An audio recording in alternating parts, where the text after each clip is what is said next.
Hi guys, എൻ്റെ പേര് അശ്വൻ എന്നാണ്. ഞാനിപ്പോൾ CA ഫൈനൽ ഒരു ഗ്രൂപ്പ് ക്ലിയർ ചെയ്തു, സെക്കൻഡ് ഗ്രൂപ്പാണ് ക്ലിയർ ചെയ്തത്. ബേസിക്കലി നിങ്ങൾ എല്ലാവരും തന്നെ എന്നെ കണ്ടിട്ടുണ്ടാവും. CA റെപ്പിൻ്റെ ഇൻസ്റ്റാഗ്രാമിൽ കയറിയിട്ടുള്ള ആദ്യം തന്നെ കയറുമ്പോൾ എൻ്റെ ഫോട്ടോ ആയിരുന്നു ഇടക്കാലത്ത് വന്നുകൊണ്ടിരുന്നത്. അപ്പോൾ അത് എക്സാം നടക്കുന്നതിന് മുന്നത്തെ ഒരു എക്സ്പീരിയൻസ് ഷെയറിങ് ആയിരുന്നു.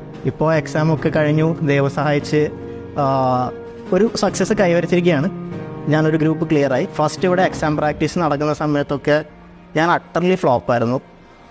ഫസ്റ്റ് എക്സാംസിനൊക്കെ ഞാൻ ഫെയിൽ തന്നെയാണ് ആയത്. പിന്നെ ഗ്രാജുവലി 1-2 കൗൺസിലിംഗ് സെഷൻസും കൂടെ കഴിഞ്ഞപ്പോൾ എനിക്ക് തന്നെ തോന്നി ഇങ്ങനെ പോയാൽ പറ്റില്ല, എന്തെങ്കിലുമൊക്കെ ആയിത്തീരണമെന്ന് തോന്നി. അപ്പോൾ ഫസ്റ്റ് എക്സാം കഴിഞ്ഞ് ഞാനൊരു ചെറിയ ബ്രേക്ക് എടുത്തു. 2 എക്സാം സ്കിപ്പ് ചെയ്തിട്ടുണ്ടായിരുന്നു.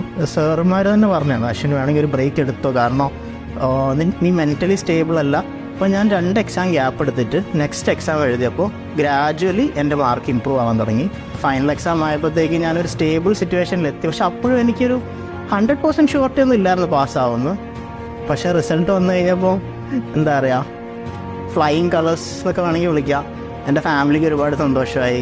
പാസ് എന്നുള്ള ആ ഒരു 4 അക്ഷരങ്ങൾ കണ്ടു. അപ്പോൾ അതിങ്ങനെ കണ്ണിൻ്റെ മുന്നിൽ ഇങ്ങനെ കാണുമ്പോൾ ഞാൻ ആക്ച്വലി കരഞ്ഞുപോയായിരുന്നു ആ ഒരു റിസൾട്ട് കണ്ടപ്പോൾ. എൻ്റെ അമ്മ കരഞ്ഞുപോയി. അതൊക്കെ സത്യം പറഞ്ഞു കഴിഞ്ഞാൽ CA റെപ്പിൽ വന്നുകൊണ്ട് മാത്രം എനിക്ക് കിട്ടിയൊരു ഭാഗ്യം എന്നൊക്കെ വേണമെങ്കിൽ പറയാം. അപ്പോൾ എന്തുകൊണ്ടോ എന്താണെന്ന് പറഞ്ഞാൽ ഞാൻ എടുത്ത ലൈഫിൽ one of the best decisions ആയിരുന്നു CA റെപ്പിലേക്ക് വന്നതെന്ന് പറയുന്നത്. സോ ഞാനതിൽ ഒരിക്കലും റിഗ്രറ്റ് ചെയ്യുന്നില്ല ഇവിടെ വന്നതിൽ.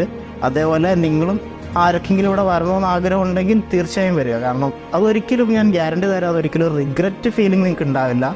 That's all from my side. Thank you.